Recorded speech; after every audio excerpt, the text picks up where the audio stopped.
Good morning. Business breakfast షోకి స్వాగతం. Global markets లో ట్రేడింగ్ ప్రస్తుతం ప్రశాంతంగా కొనసాగుతుంది. Last night US markets flat గా క్లోజ్ అయ్యాయి. S&P డౌ జోన్స్ రెండు కూడా ఆల్మోస్ట్ ఫ్లాట్ గా క్లోజ్ కావడం చూసాం. అండ్ మన మార్కెట్స్ లో ఒక స్వల్ప బుల్ మార్కెట్ కరెక్షన్ నిన్న మార్నింగ్ ట్రేడ్ లో గమనించాం. కోర్స్ ఈవినింగ్ కి మళ్ళీ లేట్ రికవరీ కూడా చూసాం. సో ప్రీ బడ్జెట్ ర్యాలీని ఎక్స్పెక్ట్ చేస్తున్న మార్కెట్స్ కు నిన్న చిన్న కరెక్షన్ రావడం, ఒక పాజ్ గా అతిపెద్ద బుల్ రన్ మనం గమనిస్తున్నాం. ఈ బుల్ రన్ నిన్న చిన్న బ్రేక్ పడింది అండ్ రియల్టీ, PSU బ్యాంక్ వంటి హై రిస్క్ స్టాక్స్ లో ప్రాఫిట్ టేకింగ్ జరిగింది. సెక్టరల్ చర్న్ కొనసాగింది. PSU బ్యాంక్ స్టాక్స్ వెనకడుగు వేస్తే ఐటీ ఫార్మా స్టాక్స్ కు డిమాండ్ లభించింది. సో అరబిందో ఫార్మా కావచ్చు, అలమిక్ ఫార్మా కావచ్చు, ఆర్ ఈవెన్ ఐటీ స్టాక్స్ లో TCS, ఇన్ఫోసిస్ లాంటి స్టాక్స్ కు బయింగ్ సపోర్ట్ రావడం చూసాం. And end of the trade buy on dips సూక్తిని కూడా ఫాలో కావడం చూసాం. సో ఇప్పుడు జస్ట్ FIS మాత్రమే కాదు, రిటైల్ ఇన్వెస్టర్స్ అలాగే హై నెట్వర్త్ ఇండివిజువల్స్ HNIs కూడా మార్కెట్స్ లో పార్టిసిపేట్ చేస్తున్నారు యాక్టివ్ గా.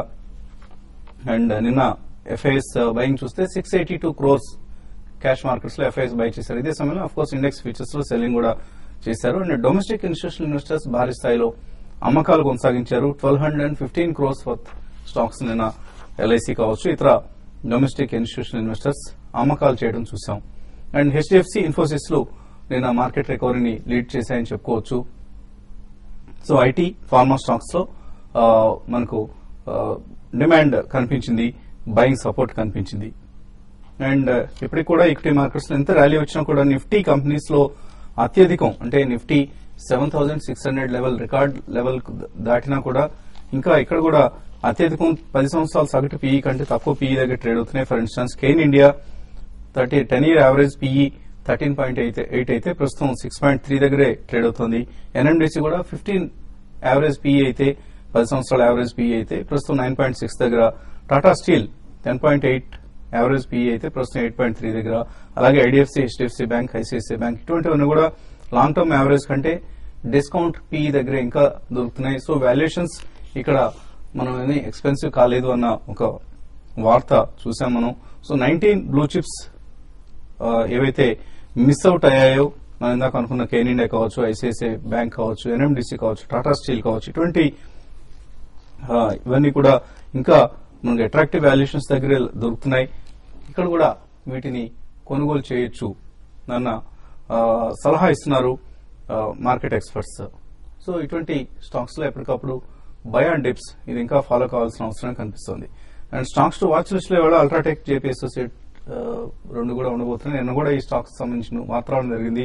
JP అసోసియేట్స్ సిమెంట్ ప్లాంట్స్ ను అల్ట్రాటెక్ కొనుగోలు చేయబోతుంది. కనీసం ఒక 3 ప్లాంట్స్ ను కొనుగోలు చేసేందుకు రెండు సంస్థలు కూడా నెగోషియేట్ చేసుకుంటున్నాయన్న వార్త చూస్తున్నాం. నిన్న JP అసోసియేట్స్ ఈ వార్త కారణంగానే కావచ్చు ఆల్మోస్ట్ 5% లాభంతో క్లోజ్ కావడం చూసాం. అలాగే క్రాంప్టన్ గ్రీవ్స్ కు స్మార్ట్ మీటర్ సప్లై సంబంధించి ఒక భారీ ఆర్డర్ వచ్చింది. ఆల్మోస్ట్ 7.5 lakh మీటర్ సప్లైకు సంబంధించిన వార్త ఆర్డర్ వచ్చిందన్న వార్తలు వస్తున్నాయి. ఈ స్టాక్ కూడా ఇవాళ నిన్న లాభాలతో క్లోజ్ అయింది. ఇవాళ కూడా ఈ స్టాక్ లో యాక్షన్ కొనసాగే అవకాశం కనిపిస్తుంది. L&T ఫైనాన్స్ లో 1.1 crore షేర్స్ ను ఆఫర్ ఫర్ సేల్ ద్వారా L&T అమ్మబోతోంది. దీనికి 74 rupees ఫ్లోర్ ప్రైస్ నిర్ణయించాలని వార్త వచ్చింది. సో L&T ఫైనాన్స్ కూడా ఇవాళ లైమ్ రేట్ లో ఉండే అవకాశం కనిపిస్తోంది. ఇక మార్కెట్స్ పరిస్థితి గురించి మాట్లాడేందుకు మనతో అనలిస్ట్ సిద్ధంగా ఉన్నారు. సో నిన్న కొంత కరెక్షన్ మూడ్ చూసాం మార్కెట్స్ లో. స్వల్ప correction, not a big correction, steep fall ఏది మనం చూడలేదు. పైగా చివరిలో లేట్ రికవరీ కూడా చూసాం. సో ఈ సెక్టరల్ చర్న్ ఏదైతే నేను మనం చూసాం, ఐటీ ఫార్మా స్టాక్స్ కి డిమాండ్ రావడం, హై రిస్క్ స్టాక్స్ వెనకడుగు వేయటం, ఇది కొనసాగుతుంది అనుకుంటున్నారా లేదా ఇది జస్ట్ వన్ డే ఫినామినా అనుకోవచ్చా? లేదు, ఇది కొనసాగుతుందండి. బట్ ఏంటంటే మీకు కంటిన్యూస్ గా 1-2 సెషన్స్ ఎట్లా కాకుండా అనమాట ఎవ్రీ 2 weeks కి 1.5 week ఒకసారి అవుతుంది. దాదాపు 1 week నుంచి మనం చూసాం ఇటు ఐటీ స్టాక్స్ కానీ, ఫార్మా స్టాక్స్ కానీ బ్యాక్ సీట్ తీసుకోవడం అండ్ బ్యాంక్ స్టాక్స్ కంటిన్యూస్ గా మార్కెట్ ని లీడ్ చేయడం అనమాట. లిటరలీ కొంచెం ఇండెక్స్ మేనేజ్మెంట్ కూడా అవుతుంది హయ్యర్ లెవెల్స్ లో అనుకోవచ్చు. ఎందుకంటే నిన్న ఓపెనింగ్ ట్రేడ్ లో బ్యాంక్ స్టాక్స్ ఏదైతే కనుక కరెక్షన్ షార్ప్ గా ట్రీజర్ అయ్యి దాదాపు 150 to 200 points బ్యాంక్ నిఫ్టీ ఎటే స్ట్రెచ్ పడిందో అదే టైం అప్పుడు అనమాట స్లోగా స్టార్ట్ అయ్యాయి అనమాట. ఫార్మా స్టాక్స్ కానీ, ఇటు ఐటీ స్టాక్స్ కానీ డే హైస్ దగ్గర క్లోజ్ అవడం కూడా మనం చూసాం. ఈ చర్నింగ్ అనేది ఖచ్చితంగా కంటిన్యూ అవుతుంది. ఎందుకంటే వాల్యుయేషన్స్ ఐటీ స్టాక్స్ లోను ఫార్మా స్టాక్స్ లోను కొంచెం బాగా కనిపిస్తున్నాయి ఇప్పుడు అనమాట. కాబట్టి సెలెక్టివ్ స్టాక్స్ లోనమాట గెయిన్స్ వచ్చే పాసిబిలిటీ కూడా క్లియర్ గా కనిపిస్తుంది. పైగా Q1 ఇక్కడ మన దగ్గర అనమాట ఐటీ స్టాక్స్ కి ప్లస్ U2లో యుఎస్ఏలో Q2 అనమాట ఏదైతే అక్కడ ఐటీ స్టాక్స్ ఉందో అక్కడ చూస్తున్నాం యాపిల్ గానీ ఇలాంటి స్టాక్స్ అన్ని కూడా ఎంత హ్యూజ్ గా ర్యాలీని లీడ్ చేసినాయో. కాబట్టి అనమాట ఇక్కడ కూడా ఐటీ స్టాక్స్ అనమాట maybe end of the quarter కి వచ్చేపాటికి అనమాట ర్యాలీ లీడ్ చేసే పాసిబిలిటీని రూల్ అవుట్ చేయడం. ఎందుకంటే రిజల్ట్స్ కాస్త బెటర్ దాన్ ఎక్స్పెక్టేషన్స్ అంటున్నారు. రూపాయి బలపడినా కూడా చాలా వరకు ఐటీ కంపెనీస్ అనమాట 60 to 62 మధ్యలో హెడ్జింగ్ చేశారని చెప్పేసి అంటున్నారు. కాబట్టి ఎర్నింగ్స్ బాగానే ఉంటాయని చెప్పేసి టాక్ వస్తుంది. ఓవరాల్ గా మాత్రం మార్కెట్ లో రెసిలియన్స్ చాలా కనిపిస్తోంది. నిన్న కూడా మనం cash group overall 52 week highs list చూస్తే కంటిన్యూస్ గా ఫర్ సెకండ్ డే హిస్టారికల్ గా ఓన్లీ వన్ ఉంది 52 వీక్ లో అనమాట. ఓన్లీ సింగిల్ స్టాక్ ఉందన్నమాట. మిగతా అన్ని కూడా దాదాపు 379 to 579 స్టాక్స్ అనమాట 52 వీక్ హైస్ రిజిస్టర్ అవుతున్నాయి. అంటే రీటైల్ పార్టిసిపేషన్ ఎంత పెరిగిందో చూడొచ్చు. క్యాష్ మార్కెట్ లో కూడా చాలా స్ట్రాంగ్ బయింగ్ అనమాట రీటైలర్స్ దగ్గర నుంచి వస్తుంది. అయితే ఇవాళ హెడ్లైన్ న్యూస్ పేపర్స్ లో ఏదైతే ఉందన్నమాట సేబీ రికమెండేషన్ ఫైనాన్స్ మినిస్టర్ అనమాట వచ్చే బడ్జెట్ లో ఇటు ఎస్టీటీ ఏదైతే ఉందో అదేనమాట లెవెల్ ప్లేయింగ్ ఫీల్డ్ చేయమని. అంటే ఇప్పుడు డెరివేటివ్ సెగ్మెంట్ లో ఓన్లీ సెల్లర్ పేస్ ఎస్టీటీ అనమాట. వేరే క్యాష్ సెగ్మెంట్ లోకి వచ్చేసేపాటికి బయర్ సెల్లర్ ఇద్దరు కూడా ఎస్టీటీ కడతారు. కాబట్టి బయర్ కి ఎస్టీటీ తీసేయాలి క్యాష్ సెగ్మెంట్ లో అని చెప్పి ఏదైతే రికమెండేషన్ చేశారో వెరీ పాజిటివ్ రికమెండేషన్. అలాంటిదంటూ యాక్సెప్ట్ అయితే ట్రాన్సాక్షన్ కాస్ట్ కూడా తగ్గుతుంది. కాబట్టి రీటైల్ పార్టిసిపేషన్ ఇంకా పెరిగే పాసిబిలిటీ ఉంటుందని సెబీన్ అనమాట రికమెండ్ చేసింది. ఓవరాల్ గా మార్కెట్స్ మాత్రం చూస్తున్నాం బడ్జెట్ డిస్కషన్స్ ఎట్లా ప్యాన్ అవుట్ అవుతాయి. ఓవరాల్ గా బడ్జెట్ వర్క్ అనమాట న్యూస్ డ్రివెన్ యాక్టివిటీ ఉంటుంది. అండ్ ఈ వీక్ లో డెఫినెట్లీ ఏదైతే ఐఐపీ ప్రొడక్షన్ నెంబర్స్ కానీ ఇటు ఇంపాక్ట్ మార్కెట్ ని మేజర్ గా చేసే ఇది కూడా కనపట్లే. ఎందుకంటే యూరోప్ లో అయితే మాత్రం మైనస్ కి వెళ్ళిపోయింది వడ్డీ రేట్ అనమాట. ఇన్ఫాక్ట్ బ్యాంక్ లో డబ్బులు పెడితే ఎదురు సర్వీసింగ్ ఛార్జెస్ పే చేసే స్టేజ్ వచ్చింది. కాబట్టి అనమాట లో కాస్ట్ గ్లోబల్ ఫండ్స్ ఇండియాలో ఇన్వెస్ట్ చేయడానికి ప్రిపేర్ అవుతాయి. కాబట్టి బై ఆన్ డిక్లైన్స్ అంటే నిన్నట్లో ఏదైతే ఉందో 7580 that will be the major support for Nifty అని చెప్పేసి ఎక్స్ట్రీమ్ షార్ట్ టర్మ్ అనుకున్నాం. సో ఐటీ ఫార్మా స్టాక్స్ తిరిగి లైమ్ లైట్ లో ఉన్నాయి. ట్రేడింగ్ చేద్దాం అనుకునే వాళ్ళు మిడ్ క్యాప్ ఐటీ లాంటి వాటికి వెళ్ళడం బెటర్, లేదంటే ఇక్కడ బై అండ్ డిక్లైన్స్ లో మేబీ నెక్స్ట్ 2-3 డేస్ లో మళ్ళీ రికవరీ వస్తుందన్న ఉద్దేశంతో సిక్లికల్స్ వైపు మొగ్గు చూపడం బెటర్. అంటే స్ట్రాటజీ అనేది ఏ రోజుకి ఆ రోజు చేంజ్ చేసుకునే అవకాశమే. ఆ విధంగా చేసుకుంటేనే ఇప్పుడున్న మార్కెట్ లో కొంచెం ప్రాఫిట్ చేసుకోవడానికి అవకాశం ఉంటుంది. ఎందుకంటే ఐటీ స్టాక్స్ అనేది నేను మార్కెట్ పడంగానే ఇమీడియట్ గా ఐటీ స్టాక్స్ లో బయింగ్ రావడం చూసాము. అయితే మిడ్ క్యాప్ ఐటీలో ఆల్రెడీ లార్జ్ క్యాప్ కానీ ఇంతకు నుంచే బయింగ్ కొన్ని కౌంటర్స్ లో కనపడుతుంది. బట్ నిన్నటి మాత్రం ఓవరాల్ అన్ని ఐటీ స్టాక్స్ తర్వాత ఇన్ని రోజులు బాగా వీక్ ఉన్న సిప్లా లూపిన్ లాంటి ఈవెన్ ఫార్మా స్టాక్స్ కూడా మనకి ర్యాలీలో పార్టిసిపేషన్ చూసాము. కాబట్టి ఈ రోజు కానీ మళ్ళీ మార్కెట్ లో కానీ కరెక్షన్ కంటిన్యూ అయితే మాత్రం వీటిలో బయింగ్ అనేది చేసుకోవడానికి అవకాశం ఉంటుంది. ఈవెన్ ట్రేడర్స్ ని కూడా వీటిలో లాంగ్ పొజిషన్ లైక్ లూపిన్ ఒకటి సిప్లా ఒకటి రెండు కూడా ఏంటంటే ఈవెన్ డాక్టర్ రెడ్డి ల్యాబ్స్ ఈ మూడు కూడా వాల్యూమ్స్ తో పెరగడం చూసాము.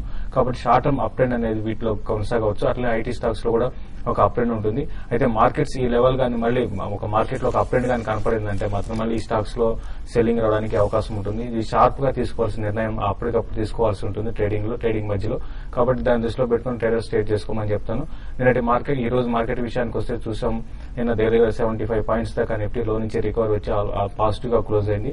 బట్ కొన్ని స్టాక్స్ మాత్రం రీసెంట్ గా బాగా పెరిగిన స్టాక్స్ లో మాత్రం ఇంకా పాజిటివ్ లోకి రాలేదు నిన్నటి క్లోజింగ్ లో. కాబట్టి కొంత 1-2 రోజులకు మాత్రం మార్కెట్ లో హైయర్ లెవెల్ ఒక ప్రాఫిట్ బుకింగ్ రావడానికి అవకాశం కనపడుతుంది. అయితే సెల్ ఆఫ్ ఉన్నా నేను చూసాం 70 పాయింట్స్ పడినా కూడా మళ్ళీ ఇమీడియట్ గా బౌన్స్ బ్యాక్ అయింది. కాబట్టి ఎవరైతే ఇన్వెస్టర్స్ ట్రేడర్స్ కూడా ఈ గత కొన్ని రోజులుగా మార్కెట్ దూరంగా ఉన్న వాళ్ళు ఇటువంటి డిప్స్ ఇంటర్డే డిప్స్ లో బయింగ్ ఆపర్చునిటీ అనేది మంచి అవకాశం అని చెప్తాను. కాబట్టి ఇంటర్డేలో ఏమాత్రం డిప్ వచ్చినప్పుడు బై చేసుకోమంటాను. ఈవెన్ షార్ట్ టర్మ్ ట్రేడర్స్ కూడా రీసెంట్ గా ఎవరైతే ప్రాఫిట్ బుక్ చేసుకుని వెయిట్ చేస్తున్నారో వాళ్ళు ఏమాత్రం డిప్ వచ్చినా కూడా బై చేసుకోమంటాను. బట్ ఓవరాల్ ట్రెండ్ పరంగా చెప్పాలంటే ఇంకా లాంగ్ టర్మ్ అప్ ట్రెండ్ ఉంది. ఈవెన్ షార్ట్ టర్మ్ కూడా అప్ ట్రెండ్ ఉంది. బై అండ్ డిప్స్ అని చెప్తాను. ఈ ఐటీ అండ్ ఫార్మా మాత్రం 1-2 డేస్ కోసం అయితే లాంగ్ పొజిషన్ తీసుకోవచ్చు. అంతకు మించి ఎక్కువగా హోల్డ్ చేయొద్దని చెప్తాను. ఓవరాల్ మనకి బ్యాంకింగ్ స్టాక్స్ ఇన్ఫ్రా స్టాక్స్ వాటిలోనే మనకి షార్ట్ టర్మ్ కి ఇంకా అప్ ట్రెండ్ ఉంటుంది. వాటిలోనే లాంగ్ పొజిషన్ కంటిన్యూ చేయమని చెప్తానండి. గోల్డ్ ప్రైసెస్ కొంత రికవర్ అయ్యాయి. నిన్న ఇంటర్నేషనల్ మార్కెట్స్ లో $1,262 ఔన్స్ బంగారం క్లోజ్ అయిన ప్రస్తుతం ట్రేడ్ అవుతున్న ధర ఇది. మన మార్కెట్స్ లో కూడా 26,000 పైన ట్రేడ్ అవుతుంది బంగారం.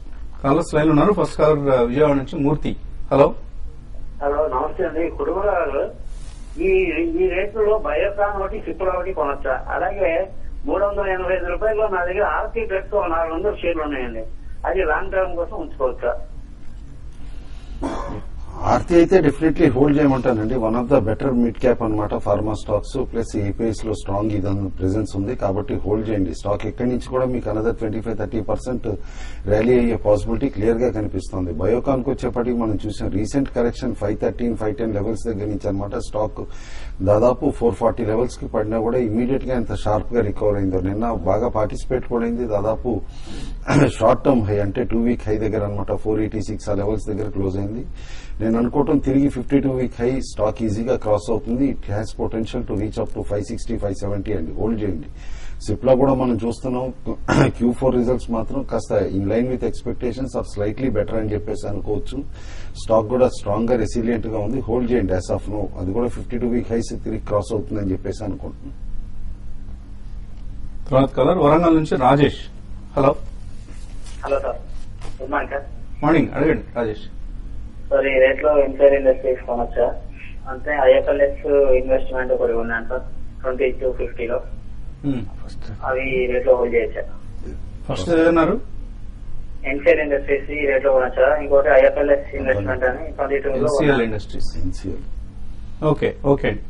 ఎన్సీఎల్ 23 అక్కడే మనం రికమెండ్ చేసామండి. ఎందుకంటే ప్రమోటర్స్ CDR చేసిన తర్వాత 22 రూపీస్ లో బై చేశారు కాబట్టి స్టాక్ కి రిస్క్ ఏంటని చెప్పేసి ఇప్పుడు 52 వీక్ హైస్ దగ్గర ట్రేడ్ అవుతుంది. మన టార్గెట్ ప్రైస్ కూడా ఒకసారి టచ్ చేసేసింది అది ఆల్రెడీ అనమాట. కాబట్టి కరెక్షన్ లోనే బై చేయండి కానీ అట్ కరెంట్ లెవెల్స్ మాత్రం కాస్త వెయిట్ అండ్ వాచ్ అని చెప్పేసి అని అంటాను. ILFS ఇన్వెస్ట్మెంట్ మేనేజర్స్ అయితే డెఫినెట్లీ హోల్డ్ చేయమంటాను. మీడియం టర్మ్ లో మంచి రిటర్న్స్ ఇస్తున్నాను. న్యూజెర్సీ నుంచి తేజ. తర్వాత colour. Hello hello, good morning అండి. నా దగ్గర Apollo tyres, dish pharma, Aurobindo pharma ఉన్నాయండి. ఇది the right time to cell. At the same time నాది ఇంకో క్వశ్చన్ అండి, గోల్డ్ ఇంకా తగ్గుతుందా అండి కొనడానికి, లేకపోతే ఇంకా ఇది it a buying time for gold or I need to wait for some more time? Okay, gold అక్కడ యుఎస్ఎల్ అని కొంటారా మీరు? లేదు, ఇండియాలో కొందామని. ఇండియాలో కొందాం అనుకుంటున్నారు. ఓకే. అపోలో టైర్స్ విషయానికి వస్తే రీసెంట్ గా మనం చూసామండి, ఈవెన్ 100 బిలో లెవెల్స్ నుంచి నాన్ స్టాప్ గా ర్యాలీ చూసాము. ఇది ఇంకా పెరగడానికి అవకాశం ఉందండి. మనకి రబ్బర్ ప్రైసెస్ కానీ చూస్తే బాగా తక్కువలో ఉన్నాయి కాబట్టి కంపెనీస్ కి చాలా బెనిఫిట్ ఉండే అవకాశం ఉంది. ఫ్రెష్ గా మేము టెక్నికల్ పరంగా కూడా ఫ్రెష్ గా ఇది బ్రేక్అవుట్ 200 పైన సస్టైన్ అవుతుంది. ఇంకా షార్ట్ టర్మ్ ట్రెండ్ పరంగా చెప్పాలంటే మార్కెట్ బుల్ మార్కెట్ లో ఉంది కాబట్టి మీ పొజిషన్ ఆల్రెడీ మీరు మంచి ప్రాఫిట్ లో ఉన్నారు కాబట్టి ఇంకా హోల్డ్ చేసుకోండి. Short term trend around 250 to 260 rupees దాకా పెరగొచ్చు. ఈవెన్ డిష్మెన్ ఫార్మా కూడా రీసెంట్ గా కొంచెం వీక్ ఉన్నా కూడా మళ్ళీ ఇది కూడా చాలా స్ట్రాంగ్ గా మనకి అప్ ట్రెండ్ చూస్తున్నాము.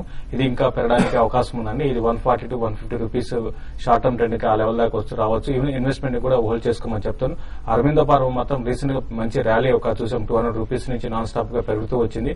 అయితే అరవిందో ఫార్మా మాత్రం కొంచెం ఈ లెవెల్లో కొంత ఆగడానికి అవకాశం ఉంటుందండి. ఇది దీంట్లో మాత్రం కొంచెం ప్రాఫిట్ బుక్ చేసుకుని దాంతోపాటు ఫార్మా స్టాక్స్ మాత్రం కొంచెం నెక్స్ట్ 2 to 3 months కొంచెం వీక్ గా ఉండే అవకాశం ఉంటుంది కాబట్టి బట్ ఇన్వెస్ట్మెంట్ మాత్రం హోల్డ్ చేయండి. షార్ట్ టర్మ్ ప్రాఫిట్ అయితే ఈ లెవెల్ నుంచి అరవిందో ఫార్మాలో ప్రాఫిట్ బుక్ చేసుకోమని చెప్తానండి. అండ్ మీరు ఇండియాలో కొందాం అనుకుంటున్నారు గోల్డ్.